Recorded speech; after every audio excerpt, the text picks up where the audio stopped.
Abrimos espaço de comentário com o Ricardo Jorge Pinto. Viva, Ricardo. Estamos falando e mostrando aqui, atualizando as informações, temos muito para mostrar, mas gostava, antes de mais, para já, de começar por aqui esta perspectiva, para já, de que o não vai vencer. Enfim, a contagem, tudo leva a crer que é isso que vai acontecer. É verdade, isso terá imediatamente dois impactos. Um impacto interno, que é a salvaguarda da posição do Syriza, que estava de alguma forma ameaçada se eventualmente o não tivesse vencido, ou se vencesse, desde logo porque o seu Ministro das Finanças teria apresentado a sua demissão, e isso implicaria imediatamente um impacto de fragilização até do poder negocial que o Syriza continuará a ter na Europa.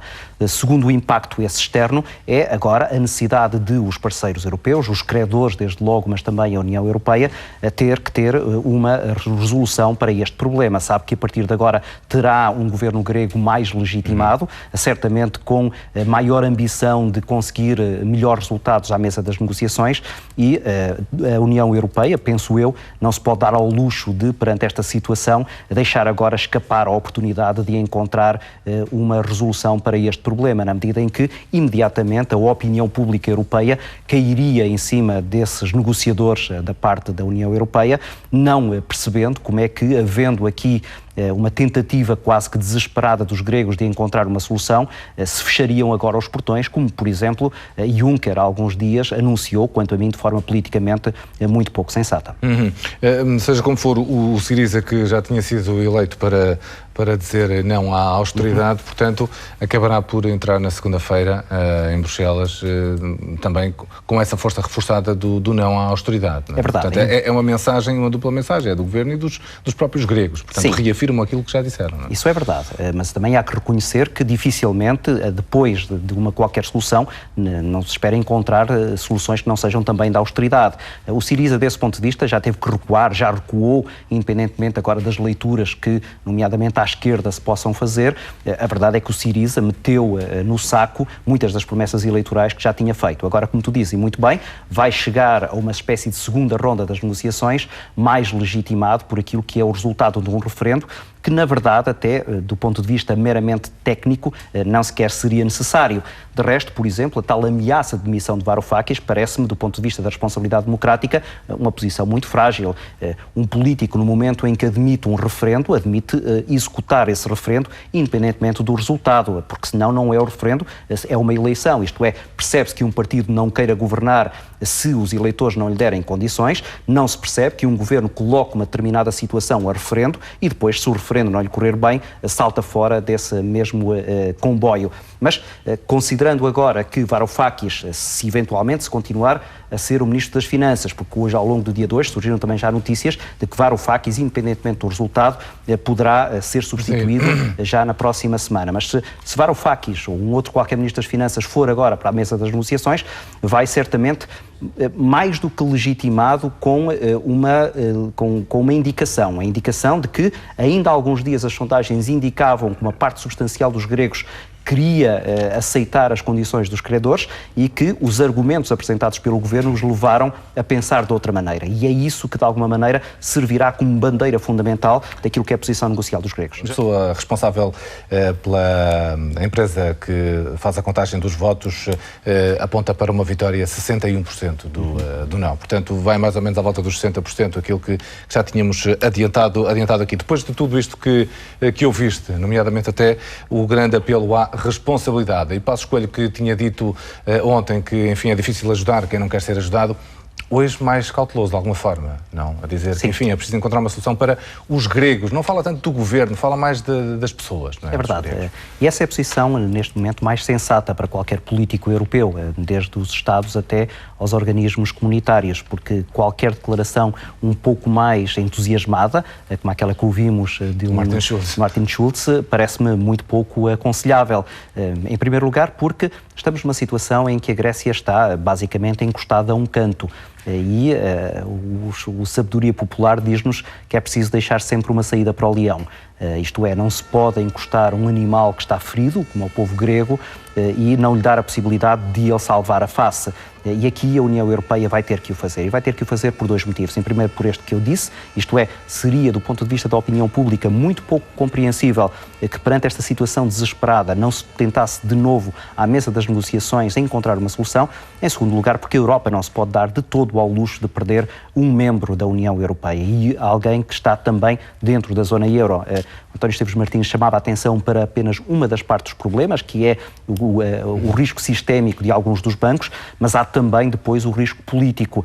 Se a Grécia viesse a abandonar a União Europeia, tendo em conta uma geopolítica neste momento muito delicada, com Putin do lado da Rússia a criar uma enorme pressão, nomeadamente sobre os países bálticos e também sobre a Europa de uma maneira geral. E a aproximar-se da Grécia, como aproximar-se da Grécia, com uma tentativa de encontrar exatamente ali um espaço aberto por esta dificuldade de negociação, e por isso os telefonemas insistentes de Barack Obama a Angela Merkel, na tentativa de permitir que se encontre uma qualquer solução. Isso leva-nos a crer que à mesa destas negociações não vão estar apenas problemas económicos. Eu diria até que estes serão, se houver alguma inteligência, os menos relevantes. Mas, Ricardo, uma pergunta que te queria colocar é esta, porque é algo que mete alguma confusão perante tudo isto que aconteceu. Como é que nestes últimos meses se deixou nas mãos dos ministros das Finanças uma negociação que me parece a mim devia estar nas mãos dos chefes de governo? Tem uma resposta muito fácil, Daniel: incompetência. Houve aqui uma enorme incompetência política de lado a lado. Do lado dos gregos, que claramente esticaram a corda até um ponto absolutamente insustentável, e agora o povo grego está a sentir na pele as dificuldades dessa incapacidade de negociar de forma razoável e inteligente. Do lado também das instituições europeias, que foram absolutamente cegas, mudas, relativamente àquilo que eram os apelos de quem de fora o olhava e percebia que o rumo a tomar não era aquele. Eu diria que a solução pode agora passar por duas etapas. Uma etapa mais imediata, que pode ser aquela que salva a face ao governo grego, agora legitimado por este referendo, em que pode ser dado dinheiro em moeda euro para evitar que surja uma tal segunda moeda, ou nova dracma, injetada no mercado. Isso, do ponto de vista técnico, é possível. É possível coexistirem duas moedas, uma moeda apenas de consumo interno e uma moeda para consumo externo, mas isso seria muito danoso para aquilo que depois fosse o futuro da zona euro e da Grécia dentro da zona euro. E, portanto, pode-se agora injetar dinheiro numa primeira tentativa de salvar o problema mais iminente, que é o problema da incapacidade de resposta financeira do governo grego, e depois negociar as tais medidas de austeridade, que inevitavelmente existirão no terceiro resgate. Quando as coisas já estiverem um pouco mais acalmadas, quando o governo grego, entretanto, já tiver pacificado também e acalmado a própria população grega e a fizer sentir que já conseguiu os resultados que tinha que conseguir e que o referendo, de alguma maneira, ajudou, que foi injetar o dinheiro para que as pessoas já na próxima semana possam chegar às caixas multibanco e levantarem mais do que os 60 euros e permitir, então, que uma negociação mais difícil e aquela que eventualmente agradará mais aos credores possa ser feita já dentro do âmbito do terceiro resgate e não desta injeção imediata de fundos. E parece que Tsipras vai, de facto, continuar a liderar isto agora, colocando o Varoufakis um pouco de lado? Sim, eu parece que sim.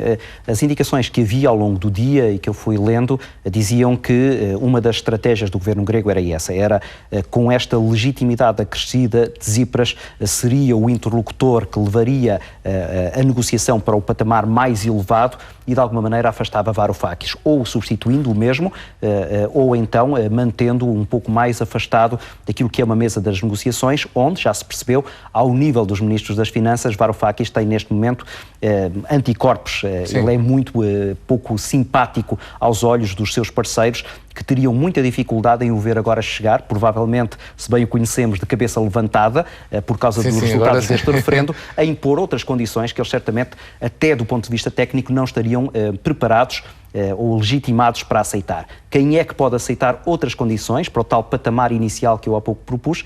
São exatamente os primeiros ministros, e tem que ser ao nível do Conselho Europeu e não do Eurogrupo que esta solução pode ser definida. Entretanto, estará nas mãos de Draghi, de Merkel e de Hollande, neste momento, tentar decidir isto. É verdade. São as três grandes figuras que podem resolver isto de alguma forma. Terão que ser eles a resolver isto, mas eles têm depois uma outra dificuldade, que é a dificuldade da autonomia do Banco Central Europeu.